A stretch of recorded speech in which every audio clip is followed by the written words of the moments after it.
8 saat 26 мүнөт ушундай эле жагымдуу маанайда программабызды улантабы. Ал эми бүгүн бизде конокто мынакей гитарасын, комузун колго алып келип отурат. Ардактуу коногубуз деп өтсөк да туура болот. Бүгүн буюрса азыркы учурда эфирден алыстабай туруңуздар. Жагымдуу кыргыз үндөрү жаңырмакчы. Кесиптешин тааныштырып өтсүн ал конок менен. Бүгүн өзүңүз айта кеткендей, дагы бир өзгөчө мейманыбыз бар. Ошол эле жаңы бир жан дүйнөгө бүлүк салган, өзгөчө бир дүйнөгө жетелеген демекчи. Ошол эле чыгармачылык жаатта, музыкалык дүйнөгө шаңга бөлөгөн өзүбүздүн мейманыбыз келип калды. Мейманыбызды тааныштыра кетсек, Баясман Кыдыкманов Баясман Борушевичиниз келип калды. Саламатсызбы? Кандайсыз? Кандай келип алдыңыз? Жакшырабызбы? Маанайыңыз жакшыбы? Кандайсыз? Жакшы. Сан. Баягы эң алдында, эң башында мынакей көрүүчүлөрүбүз дагы көрүп отурат. Жагымдуу музыка менен баштап алалы, андан соң маекти уланталы. Жакшы бир рецепт бересизби? Жарыңыздын атын айтып өтүңүз. Заркын. Заркын.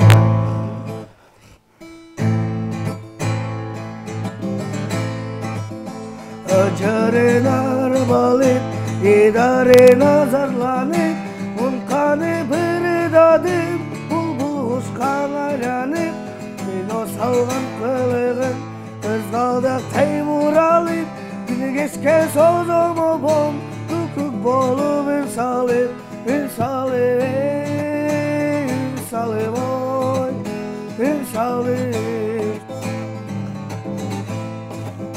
Ayıbı çok jaralgan, acayip görkemine, Aşığı bir ornadım, asıl geçim özüne, Öşpöz bolup canası, ölsem az yüreğime, Özüm kana olsam deyim, ömürlük şu ömrünü, Ömrünü ne, ömrünü oy, ömrünü.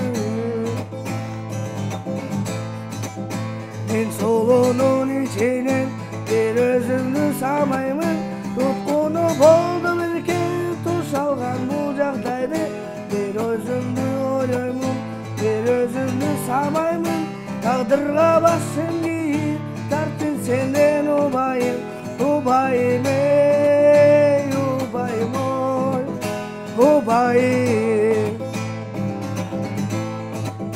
ubayım ey, ubayım oy, ubayım. Өтө сонор болду, Сон. Өзгөчө көрөрмандарыбызга бизге дагы бир жан дүйнөбүздү шаңдуу маанайга бөлөдү деген ишендим, туурабы кесиптеш? Баясман мырза, айтсаңыз, ушу гитараны дагы, комузду дагы бирге чогуу чертип жүрөт экенсиз. Канча жылдын жүзү болду чертип жүргөнүңүзгө? Гитараны үйрөнгөнүм 2 жыл болду. Комузду 7-класстан бери. 7-класстан бери. Экөөнүн баягы кайсынысын үйрөнүү жеңилирээк болду? Гитара. Гитара, 6 кылды болсо, бир адамдар ойлойт го. Туура. Оорураактыгы. Бул сизге гитара жеңилирээк болду.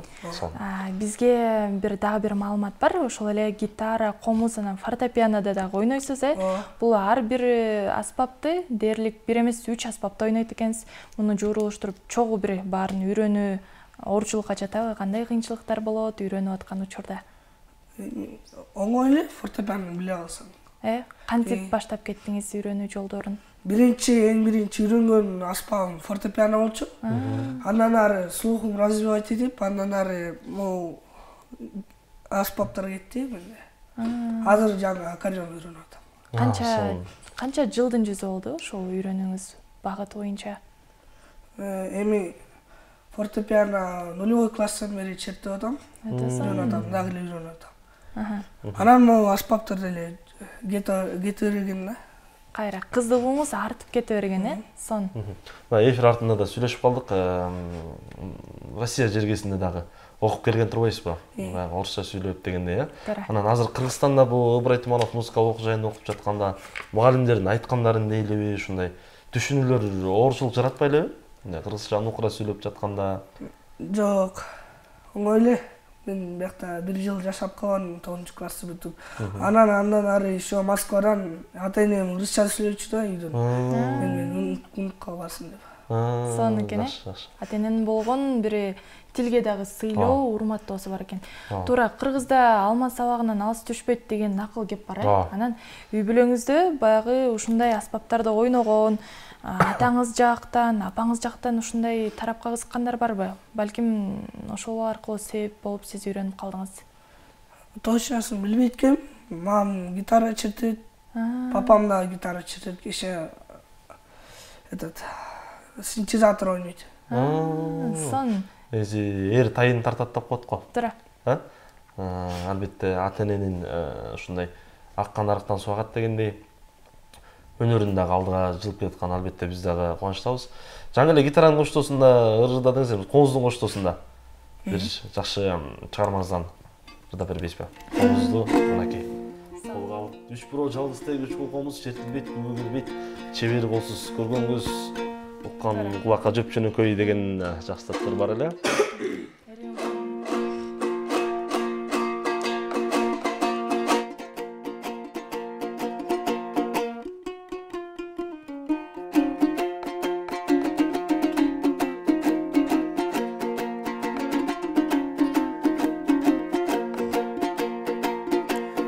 Беттің өркөнөр менен да белдин көркөгөр менен бисгөн сулуу мөлмөлүм ай белгили болсун менен. Эки бетиң кызыл гүл ачылганда мөлмөлүм, бир арысам жүрөккө чачылганда мөлмөлүм, манда чачың мармалан жебегенде мөлмөлүм, сенин ышкымалыңа тилегенде мөлмөлүм. Гүлдү мөлмөл апагым аламдан сени таппадым, изеп күн түнү мөлмөлүнө кашадым, секин баскан бутундан сенин мончо жытынан, адам койгон бутундан калемпир мончо жытынан.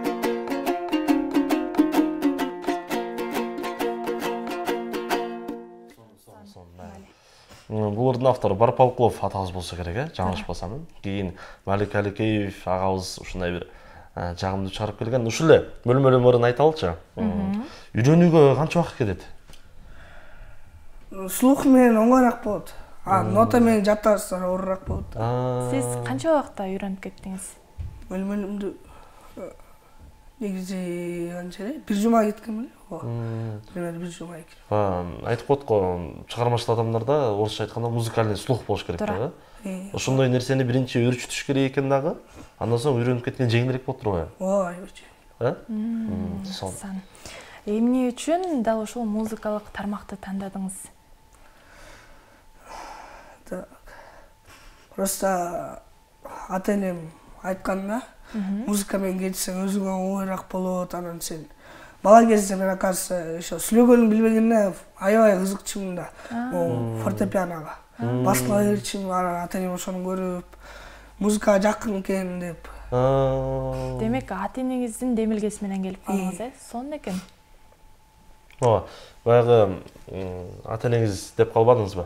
Үй бүлөңүз тууралуу жогоруда да сүйлөшүп өттүк, атаңыз дагы, апаңыз дагы деп. Эми сиз бул гитара, фортепианон үйрөнүп жатасыз, келечекке кандай максаттар? Азыр кылдыякты үйрөнүп жатам дедиңиз, Дагы кандай аспаптарды үйрөнөсүзбү же Бишкек жакка барып дагы окумулантасызбы? Азыр могу училищени бүтүп, пока дагы бир издерим го. Изденесе, жаңы көндүмдөрдө. Чыгармачылык изденүү деп коебуз го. Анан кечиресиңиз бир суроо бергим келип турат да. Ар бир ырчы эригүү алат, мындайча айтканда, сизге кандай түшүндүрсөм, баягы ырчылар, оомчулар оом жаратууда тетиги жаратылышка барып, ошо айтканда природага барып, таза абадан жутуп, андан соң ушундай бир оондор келип, ошондон ыр чыгарат. Сиз болсо кандай эригүү аласыз? Үйдө жалгыз отуруппу, же сиз дагы тоого кетип каласызбы, же көл жээкке барасызбы? Жок, азыр башынан жок. Келери ооба ошентет экен да. Ачылат, үнүн ачылат дейт. Ачылат деп баягы.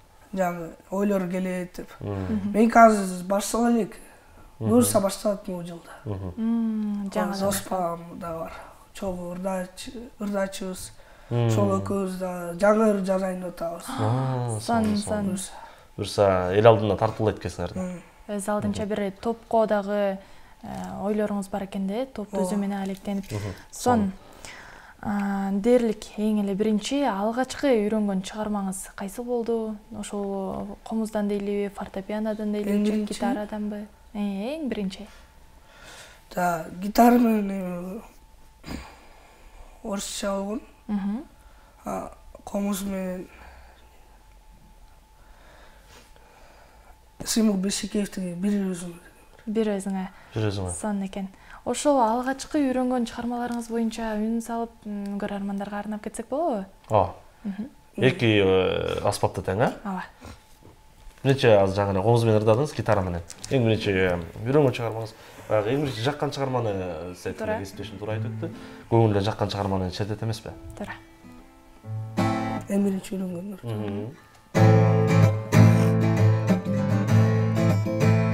Убегая от судьбы, ты не скроешь свои глаза. Там когда-то были мы, а теперь шумит зима. Убегая от тебя, ты идешь в глухую даль, а я целуя другую, вспоминаю твои глаза. Убегая от тебя, ты идешь в глухую даль, а я целуя другую, вспоминаю твои глаза. Вместе с дымом сигарет сгорает моя душа. Тебя когда-то вновь полюбят, но ты знай, не так, как я. А кто сказал, что время лечит, и где лекарство от этой боли? Только голос мне тихо шепчет, не заживет рана твоя.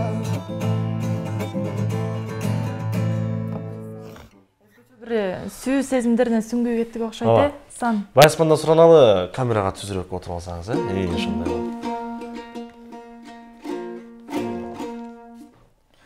Орчуга бир өзүңө жетпей калыптыр. Кайсыларды чыгарасыз? Арuz атын келди. Асхат Мусабековдук, сөзү Эмирбек Иманалиевге Төкмак агабызга тагандык, Туура. Ону Асхат Мусабеков. Жок, сөзү ону тең Эмирбек Иманалиев, аткаруучу Асхат Мусабеков аттуу агабыздан Арuz атын аттуурун Баясман аттуу.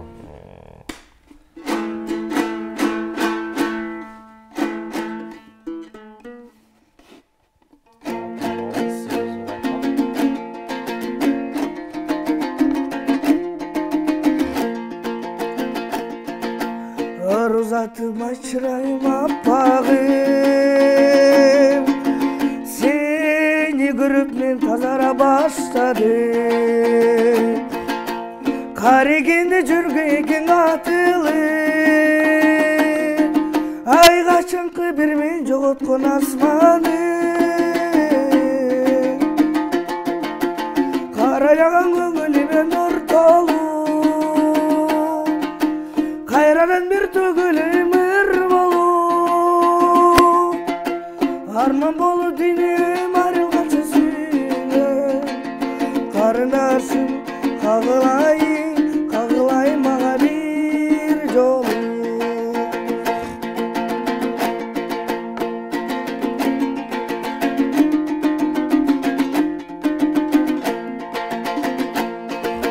Тагдыр мени каалаганда калчаны, акырын салып күчү чарчады. Жаш узап кетеликти бир жолу, ай жашы берчи жашылыгымдай арчаны. Карайлаган көңүлүмө нур толу, кайрадан бир төгүлөйм ыр болу.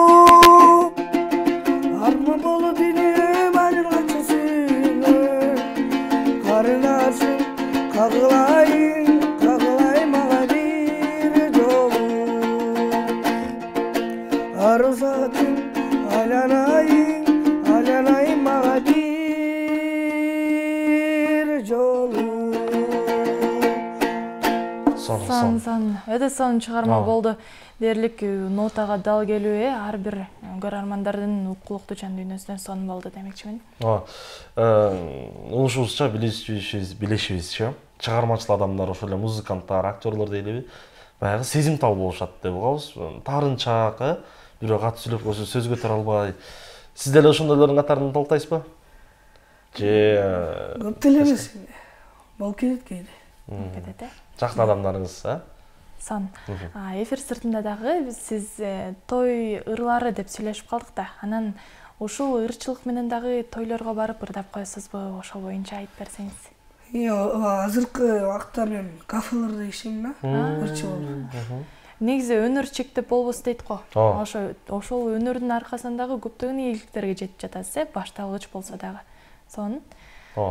Эл таанып, баягы мынакей акырындан тойлорго чыгып жатат. Буюрса келечекте мыкты бир ырчылардан, ошол эле комузда буюрса фортепиано үйрөнүп жатырсыз. Мыкты бир келечекке Каракол шаарында бир эле Каракол шаарында эмес, бүткүл Кыргызстан жергесине таанымал ырчы болобуз деген тилектешпиз. Албетте биз дагы ушул жерде отуруп сыймыктанып, Баясман бизге келип интервьюсун берип кетти эле деп, Мисалы. Той ырлары деп сөз алып калдык. Эфирибизде жыйынтыктар алдыда бир шаңдуу бир той ыры менен жыйынтыктайлыбы, Баясман?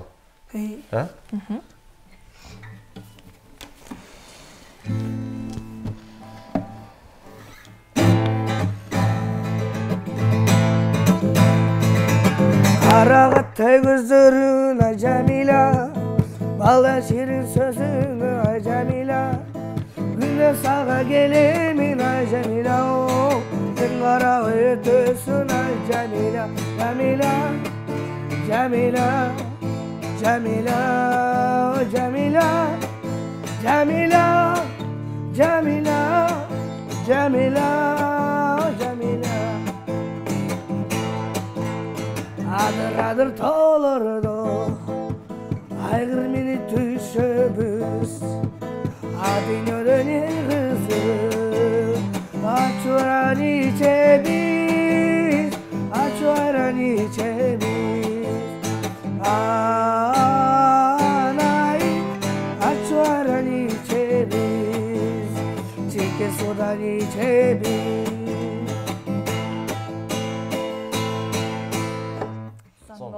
Экирди бириктирип, эгерде убактыбыз көп болсо, кененирээк болсо, баягы эфир артында да сүйлөшүп өткөнбүз.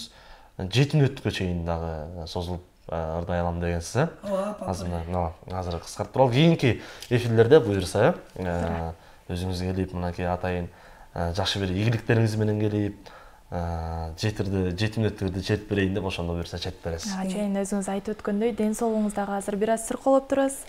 Ошол ден соолугуңуз дагы жакшы болуп, үнүңүз дагы өз калыбына келип, азыр дагы сонун, бирок мындан дагы жакшы ден соолугуңуз айыкканда келип, өтө бир жакшы чыгармаларды арнап кетесиз деп ишенимдемин.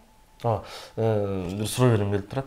Ар бир үйрөнүп келаткан ырчы өзүнүн алдына баягы бир адамды көмөр тутуп дейлиби, же болбосо бир адамдын чыгармачылыгын көрүп, ошонун аркасынан кубалап, ушундай болсом дейт да. Сиз баягы белгилүү ырчыларданбы, же дүйнөлүк ырчыларданбы, ушундай бир адамыңыз барбы? Же күмөр сыяктуу кимди карап суктанасыз ырчылардан?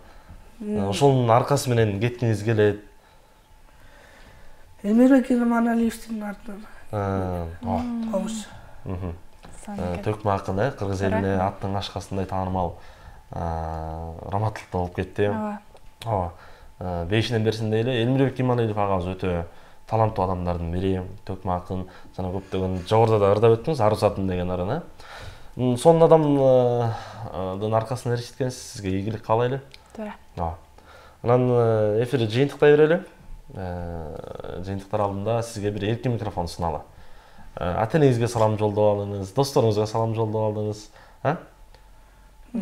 орусча айтканда свободный микрофон 1 мүнөт. Же болбосо дал ошол музыкалык жаатка кызыккан жаштарга, өзүңүз смал жаштарга кеп кеңешиңизди айта кетсеңиз болот. Кандай кеңеш бересиз? Ошол боюнча. Эркин сүйлөй бериңиз. Биринчи ата-энеме салам берип коеюн. Москвада азыр иштеп аткан, азыр Москвада иштеп аткан, бизди багып алайын деп. Мен азыр ала менен турам.